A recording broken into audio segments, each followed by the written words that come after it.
This is Eating Crow with Pete Durand. Hey everyone, welcome to another episode of Eating Crow. I have the pleasure of having Megan Bowen join us today on the program. Megan, how are you? I'm doing great, Pete. Thanks for having me. It's a joy. We met earlier when I think I just kind of harassed you on LinkedIn until you said you'd take a meeting with me. And it worked. We had a meeting. It was great. We did. So we're going to hear all about what you're doing today at Refine Labs. But, I think part of the program is really helpful if we jump in and kind of learn more about you, what makes you who you are, some of those moments in your life that kind of led you to the place you are today.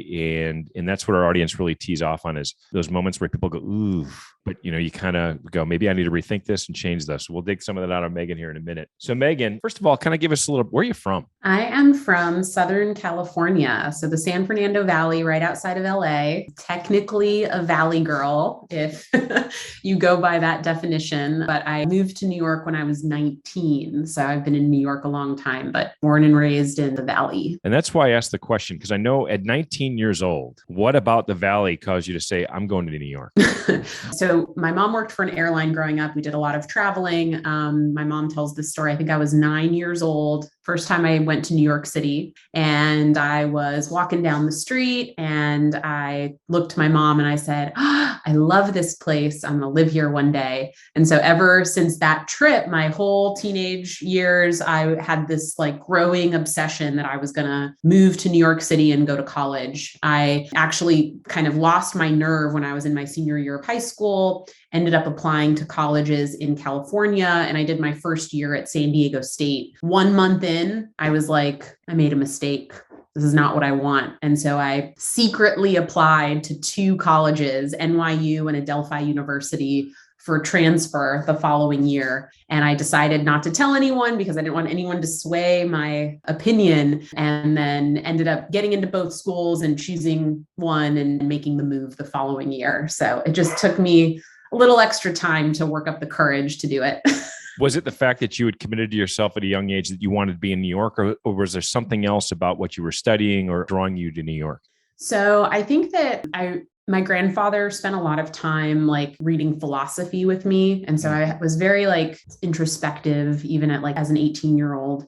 One of the things that I had really realized about myself was that most of the decisions that I made in my life were to please other people around me and to get external validation from those people. Mm-hmm. And I would consistently compromise what I actually wanted to do what other people wanted or expected of me.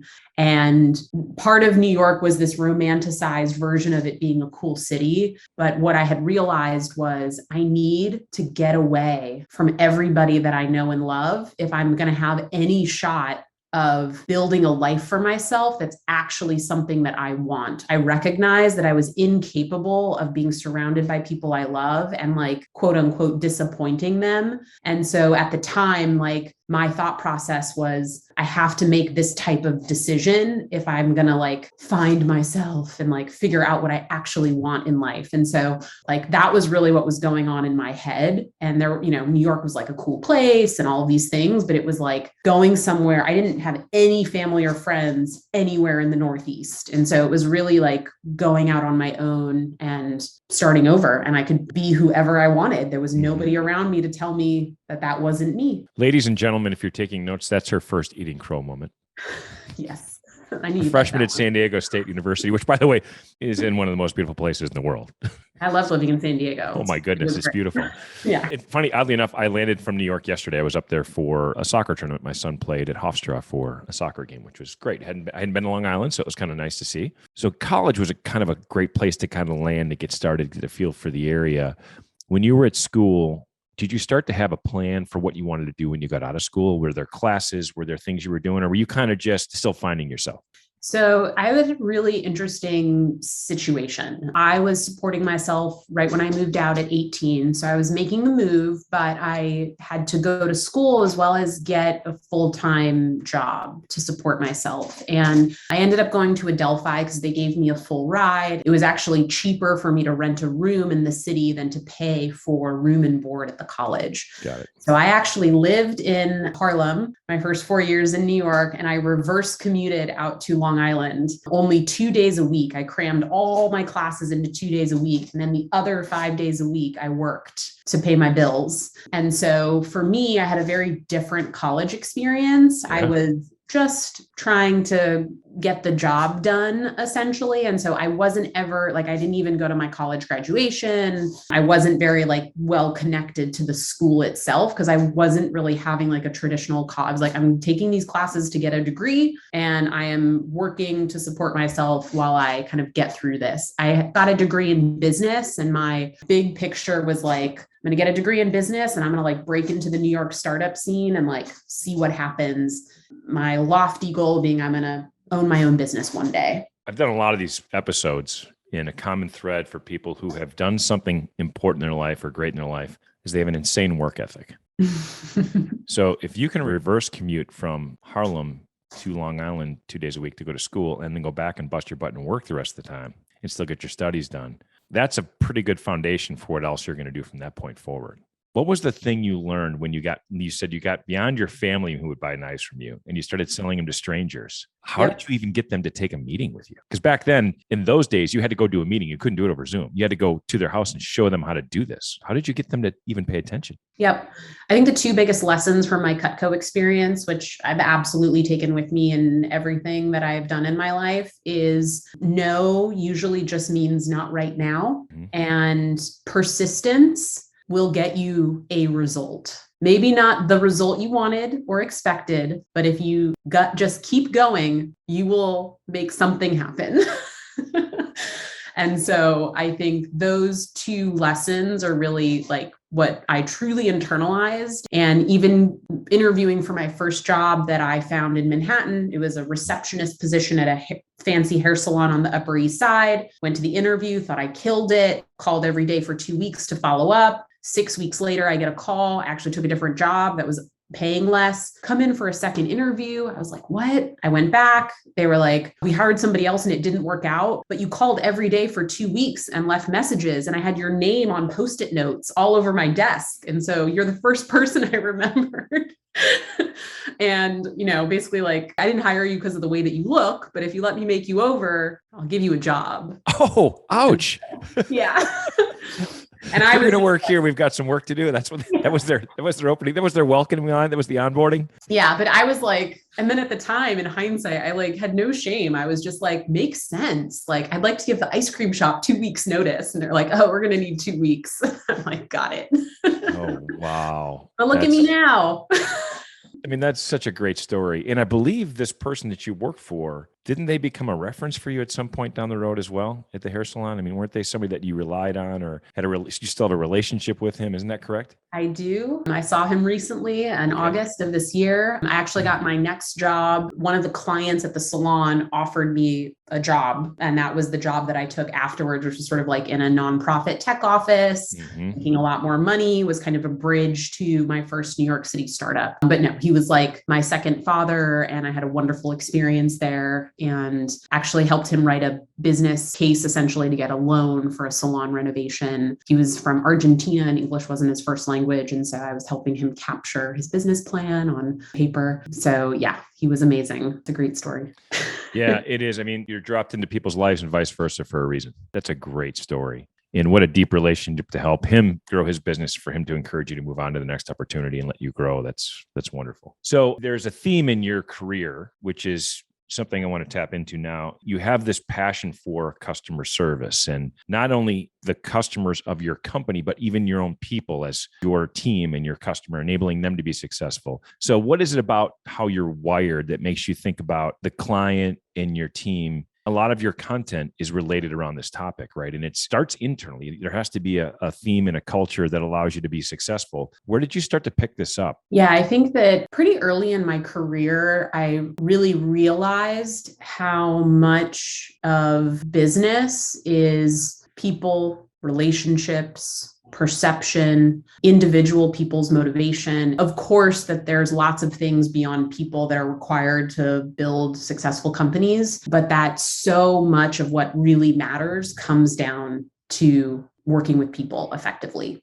Right. And I think I've always been a people person. I've always been highly empathetic. I have an ability to very quickly read a room, assess where someone is at, or ask the right questions to assess where they're at. And I feel like sometimes this comes off as like manipulative, which is not my intent, but like really understand what that person is trying to get out of the situation and like ultimately take control of scenarios to like move us forward and whatever that means for the scenario. And I think that particular skill set, whether in sales, whether as an account manager, whether as a people leader, whether as like a business leader, whether you're like raising money or dealing with the churn threat, like that's like a core skill that you can use in all of these different scenarios. And I think that I also had experiences where leaders took the time to see me and hear me, give me space, create space, treat me in that way, and how differently I responded to that than people that didn't. And I think for me, it was realizing that I had a strong skill set here, and that if I spent time honing and cultivating it, that would be one of my primary strengths that I bring to the table. On the other side, if we go back to like another eating crow moment, it's all well and good if you're empathetic and you have high emotional intelligence, but taken too far, that can also be a bad thing, right? And so I've definitely like gone too far on the other side there, and I've had to like recalibrate to a healthy place. It's really interesting when you're really empathetic that if you're not creating enough healthy boundaries for yourself or protecting yourself, you can take on the emotion of others in a way that's destructive to everybody involved, right? Sure. And so there's a lot of positives. It's like a hot topic these days, and I do write a lot about it. But I think that, and I'm not perfect, but I think I've gotten to a bit of a better balance these days because I have kind of taken it to the extremes where it can be negative. So knowing really how to leverage that superpower in a way that is for good and not for evil. So this brings me to a question which occurred to me as I was watching some of your content. You're in a situation where you're growing a company rapidly. You're building a large team. So to do that rapidly requires pretty solid interview process. You got to identify and try to relate to people early on. But once they get on board, then you've got to develop them. And there's going to be some situations where maybe people didn't quite work out like you'd hoped for either reason, right? Maybe it wasn't what they thought, it wasn't what you thought. So I'm going to drill back into something you said earlier where you can be in a situation. Let's take, for example, I want you to kind of walk me through how you'd handle this. Let's say you're sitting in front of one of your new account managers. They've been there 6 months. It's not working, right? How do you do that in a way that either A, politely sends them out the door, or B, recalibrates them and gets them to stay and perform? It's a great question. I've had this scenario happen a few times in my career. So my first approach would be to try to help the person come to the conclusion on their own. That is the most powerful way to part ways with someone, is when both people sort of mutually come to that conclusion independently and then can talk about it and make a plan to go forward. It's a very nuanced dialogue to have. And I think that it comes down to asking the right questions to really help someone think more intentionally and deliberately about what they actually want and need, and if those wants and needs are being met. And so that typically is my first approach. And it's not like, I'm just going to tell you what I think and I want you to accept my perception. It's, I want to spend some time really understanding where you're at. Can I ask you a few questions, some of which might be a little sensitive, but with the goal being, I want what's best for you. And I want us to kind of explore something that might be a little uncomfortable to really understand what matters here and what matters most to you. And so asking questions like, what do you love about your day? What do you hate about your day? Do you like coming to work? Do you feel this is a good fit? If you could do anything, what would that be? Those types of questions, and trying to separate it a little bit from the job, but clearly it's what you're kind of talking about. So that approach generally has worked well. What I find is when the person can come to that conclusion on their own, and then it becomes a mutual discussion of how we can transition, so it's a win-win for both sides, you have the most amicable situation in that regard. If that doesn't work, or if they have blinders on and they're not seeing it, then that's when I will revert back to like approach number 2, which is directly communicating what my perception is and asking them what they think about it. And that becomes a bit of a more difficult dialogue of, I don't think this is the right fit. This is why I think that. I might be missing some context, or you might have other things going on in your personal life that could be impacting what's happening here. But I wanted to be clear and direct that what's happening right now isn't sustainable. So we have to figure out what has to change for it to get back on track. And that could be changes that have you stay here, but with a different set of circumstances, or those could be changes you're not here anymore, right? So I try to do approach number 1, but then approach number 2 is the fallback there. But what I found is like, if you can't swing approach number 1, you just have to be direct, honest, and you have to give people a chance to respond to you. There are 3 sides to every story, right? Just because you perceive something in a certain way doesn't mean that that's the absolute truth either. By the way, I don't know where you learned that. If it's something you put together on your own after experience, or if someone taught you, you went through a really good mentoring program. But that was a bit of a masterclass for 5 minutes. So we're going to call this section out of the podcast when we tell people to pay attention to it. A little micro video. Yeah, a little micro video. We're going to definitely do that. I think a couple words, and I shouldn't be doing the talking, but I want to highlight a couple things for people to take notes on. One of the very first things you said was, this is my perception of the situation. What a wonderful thing to say to someone you're sitting in front of, to say, this is how it's being perceived. May not be accurate, but based on what I'm seeing, and you mentioned there's things I may not know.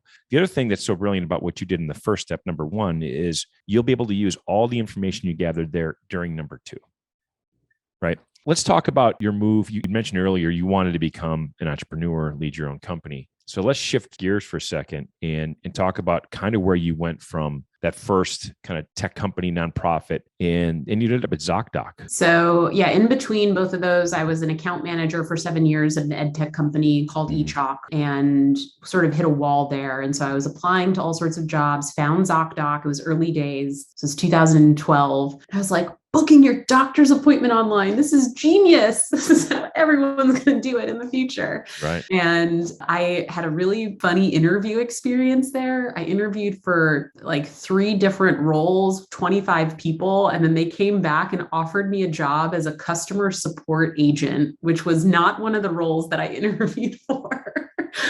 And I was like, I didn't interview for that. And they're like, we know, we really like you, but like, we just think you should start there and like, see what happens. And so I said, okay. And this was a time where I took a 60% pay cut. I went from being like a senior account manager to having like a quota to, having a headset and responding to emails and phone calls all day long. But I knew I wanted to change. I was excited. I'm like, it's a startup. I'll start here and something's going to change. Right. Yeah. Yeah. And that's what happened. I was on the phone for 9 months and I was watching how they just kept hiring more and more support agents because we were having more and more of the same problems as we were onboarding more doctors and more patients were using the service. And so I basically took my personal experience on the front lines, synthesized the core problems that we were seeing, and recommended that they build out a post-sale function, which didn't exist at the time. They had sales, they had product and tech, and customer support. And I was like, your sales team is just randomly throwing doctors up on the website. No one's taking ownership of the setup. And we're having all of these issues with canceled appointments and all of these things. And so I basically put forth a business case for the creation of this team, what it would solve for, how it would impact churn and the patient and doctor experience. And it took me like 2 to 3 months of internal campaigning. I got no, not now, no, go back to your desk. Oh, but eventually they said, you're right, we have to do this. And they said, you've been talking about this for 3 months. Do you want to do it? And I'm like, yes, this is why I'm here. And then I built out the post-sale function in 18 months, a team of 0 to 25, process, systems, everything from the ground up. It was an incredible experience. And that was my first time building a team. And that's when I realized I love building something from nothing. And I love leading a team. That was when I really realized that was what got me really excited. And then you went to Grubhub, which was, still kind of, even 2016, I wouldn't say it was necessarily really early, but it was still pretty early. Yeah. So I joined Grubhub and Seamless It was actually in like the spring of 2014. It was after their merger, pre-IPO. Seamless was headquartered in New York, Grubhub in Chicago. Seamless had a huge B2B business, which was how the company was created. And they had no B2B account management function. And so I was recruited to basically create the B2B account management team. I was super excited, took the role, and basically built up the team in the first 18 to 24 months. Post IPO, Grubhub went on an acquisition spree and just acquired all of these other B2B food tech companies. So my final 2 years there, I consolidated all 5 acquired B2B companies, the customer base and the internal team over to the core Grubhub platform. That was probably the biggest scale that I have seen. I joined and there was about 3,000 customers, 200 million annual recurring revenue business. And then when I left, we had about 9,000 customers, over 500 million ARR. And a lot of that growth through acquisition, but also through organic, net new sales and customer expansion. And so really great ride there. Basically, the company got really big. I joined when there was like maybe 400 or 500 people, and then there was like 2,500. And I was like, I miss building at small companies again. So then that's when I moved on to my next chapter. And what is it about the small company vibe that gets you excited? Is it the scale piece, or is it the fact that you're kind of wearing different hats? I think that one of my best talents is resourcefulness and like my perseverance and grit. I think I'm kind of like jack of all trades, master of none a little bit. I can do just about anything that has to get done. I can figure it out. Right? I like that piece. And like, that's what gets me going, of like building something from the ground up, like convincing people, not convincing, but like painting a compelling reason why people should join you on the journey, figuring stuff out from scratch, like not just relying on what someone tells you to do, but like doing something in the way that you think it could be done better. Like, I just love that building period. I don't know. I just feel like, it's just like the most challenging, I guess. There are lots of challenges to scale a business, so not to diminish that at all, but the set of challenges in the building phase is just really excites me. And I like to have crazy things that I have to figure out and like make it happen. you like bringing some peace to chaos, right? So yes. Got it. You said painting the picture for new hires, right? So getting people to want to join that team with you, especially during that chaotic period. What have you learned as you've built out these teams? And by the way, for those of you who've never worked in customer service, customers don't often call to say, hey, Megan, your team's doing a great job. They call with problems and they're typically not happy when they call. So the level of urgency has got to happen right now. You have a basic set of tools in your toolbox and you have to, like you said, figure it out. Mm-hmm. So when you're looking for talent, a client-facing team, what are the things that you're looking for and trying to tease out in an interview process? Yeah, I think for me, I actually try to spend more time in an interview process understanding the candidate and what they want, what they're good at, what they're looking for in their next step. Values alignment, vision and mission alignment is really number one for me. Of course, there needs to be a level of hard skills or experience that are relevant to any particular role. So that's definitely important. I think for some roles, more important than others as well. And then the kind of the intangible of that resourcefulness and perseverance and grit. Because what I find is if your values aligned and people are bought into the vision and the mission, and they have some of those intangibles that you can't teach,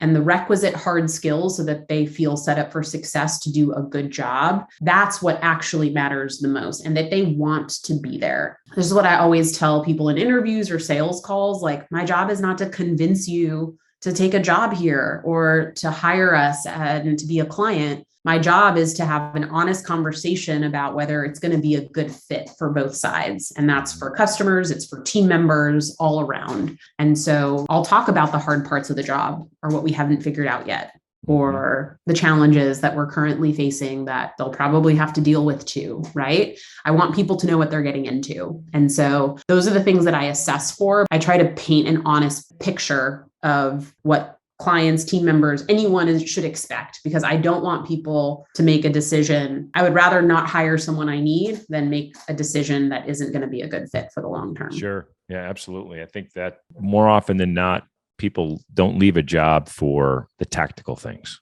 They leave a job for fit, culture, They don't believe in the mission anymore, the values. They can't get any more. They're not energized. So even if they might be absolute right technical person for the job, they're just not feeling it. Let's fast forward a little bit to Refine Labs. Describe to us how you got there. It's a pretty interesting story, how you and the team kind of all connected. And what was the connection with you and Chris that decided to make this work? Yeah. So it's funny. I started being really active on LinkedIn in 2019. I was at a company called Managed by Q, and I originally got on LinkedIn and like posted content because my CEO at the time was giving me a lot of shit for not being able to recruit fast enough.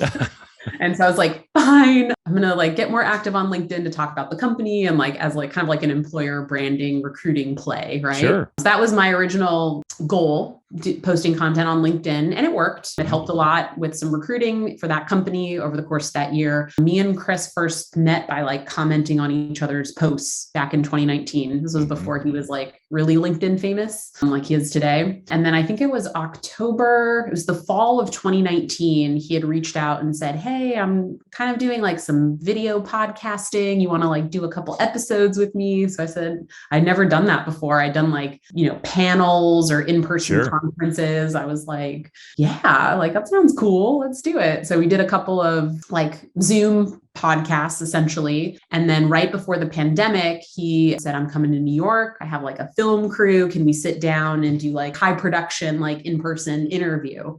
I was like, okay, like you're coming down here. Let's do it. So that was when we first met in person, was February 2020. Okay. And so we did like a whole interview. It was a lot of fun. And then it was really interesting. So Managed by Q was acquired by WeWork, and I was the COO during the M&A, and there was a lot of drama with WeWork. So it took me about a year to actually collect my acquisition payment. And so in a matter of 5 days, 3 things happened. This is why I feel like the universe, like it was meant to be. I decided I was going to quit the job that I took after Q. The pandemic negatively impacted the business. I had to lay off my team. I was just done. And so I quit that job. I finally got this WeWork money, which gave me some comfort in the middle of a pandemic, quitting a job with nothing lined up. Right. That worst case scenario, I would be okay. Right. And my intention was to maybe think about doing my own consulting. And then Chris reaches out, hey, friend, do you have 10 minutes to chat? And we get on a call a couple days later. And actually, I wrote back to him and I was like, oh, Chris just started his own company.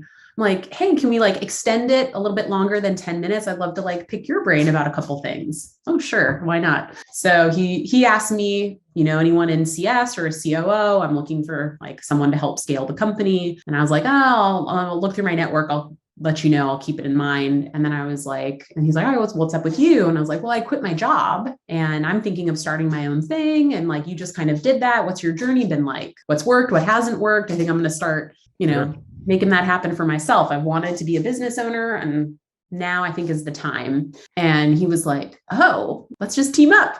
Let's do it together. So we had several more conversations after that, but then really the stars just kind of aligned. And we said, let's give it a shot and see what happens. I think that we quickly realized we're both very different people, but we share a lot of the same values and the same like long-term vision of wanting to like influence a dramatic change and impact in the B2B landscape and how companies scale growth and execute marketing. Me, it's even broader than that of how they think about building a company, treating their team.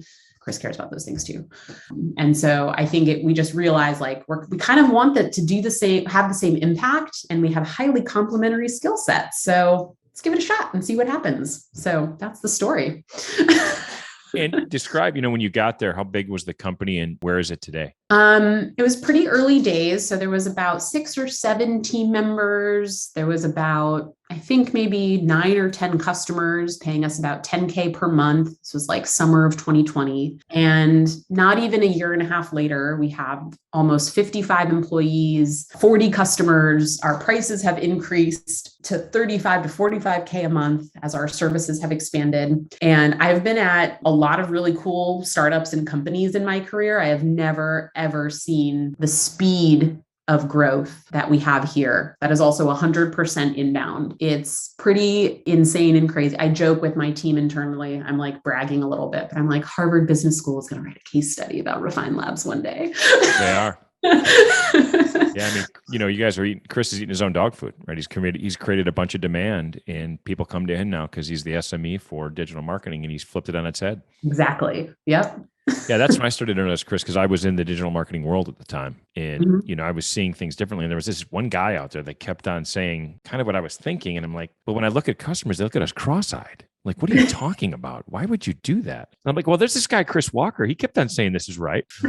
So, we ended up sending people to Refine Labs, I think is what happened. But so when you think about accelerating growth the way you guys have and the ability to set your price point, talk about, when you put together the team and you've had to add a lot of services, right? So you're bringing in some people with very specific sets of skills, in addition to some people who are like you, jacks of all trades. And you're doing this all remote, correct? Yes.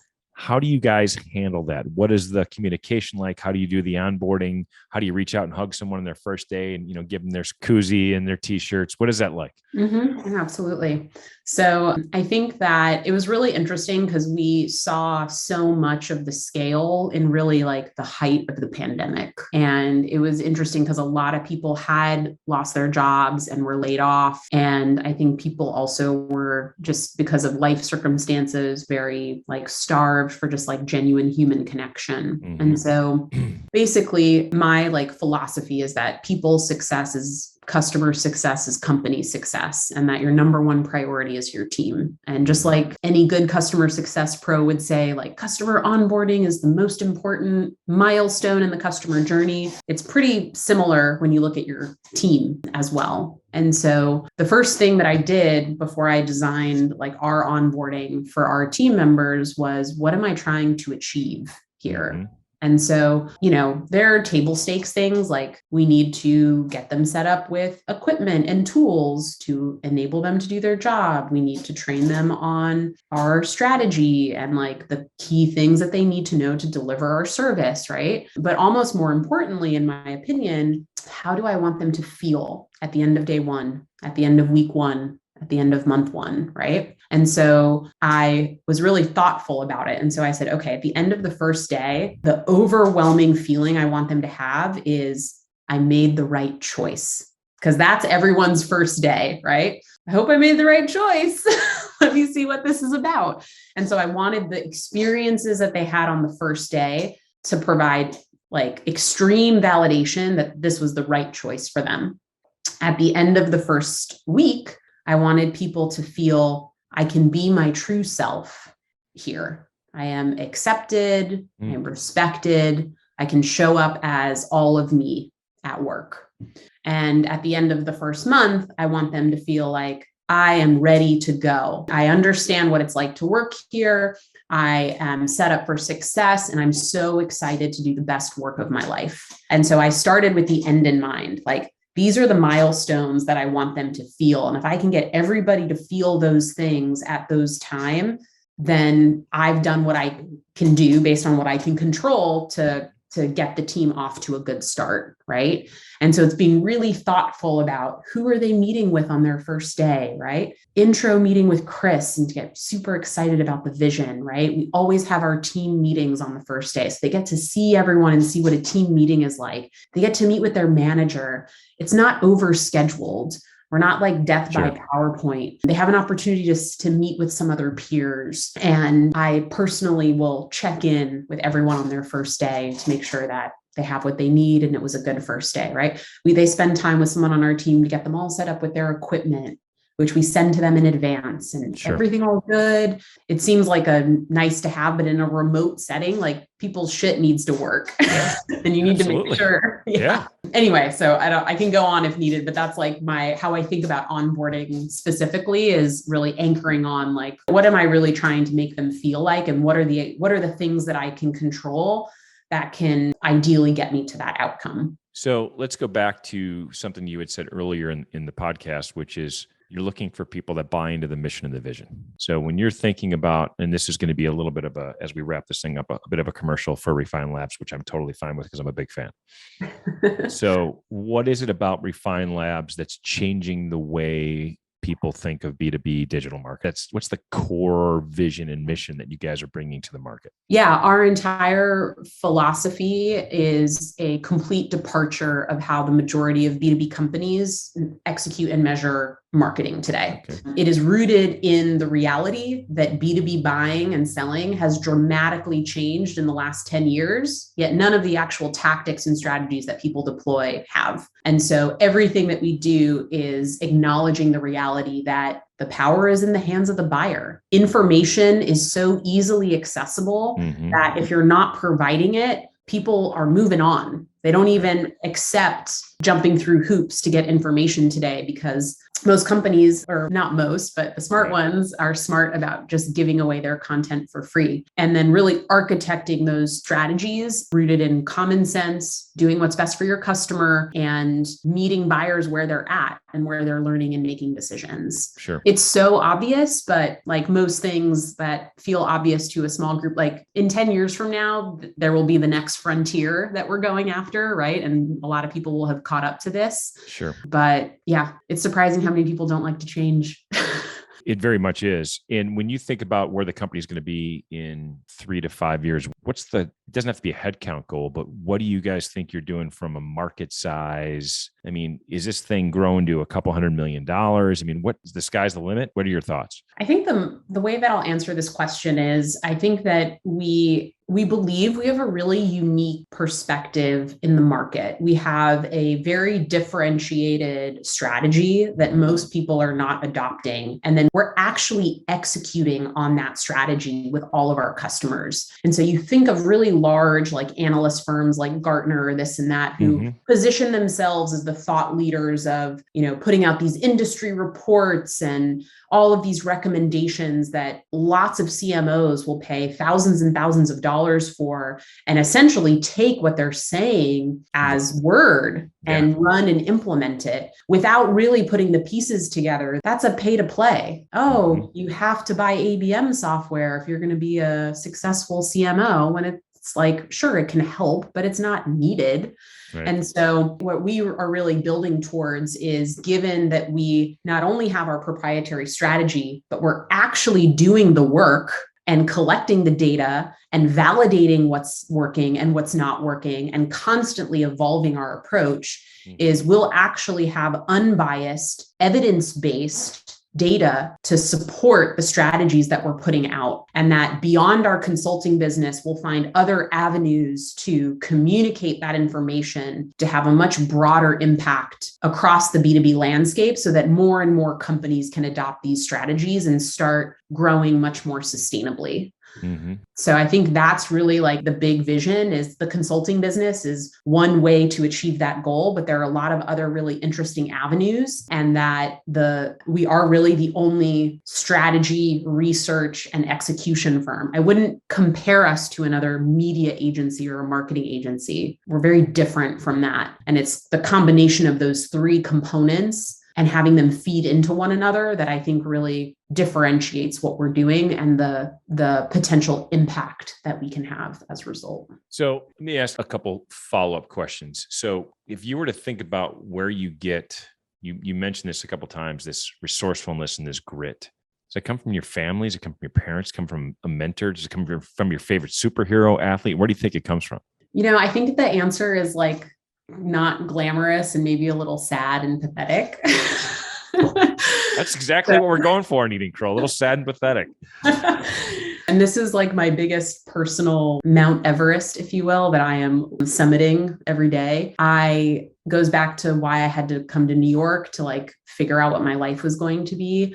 I have this ridiculous need to be externally validated, and I'm incapable of giving myself the internal validation that is needed. And so I really believe that I have cultivated and honed this skill as a way to continually receive the external validation that I thought I needed, which would feel good for a minute and then not feel good anymore. And Sure. I still recognize that I will only really get that true satisfaction with internal validation, but that's easier said than done to Sure. really let that thing go and kind of get to that level of Zen. So I'm working on it. That's kind of my core area of personal development. And when I'm not at my best, I revert back to making decisions and doing things to get that dopamine hit. Mm-hmm. So I really think that that's that's the core reason of why. Well, that wasn't sad and pathetic at all. It was insightful.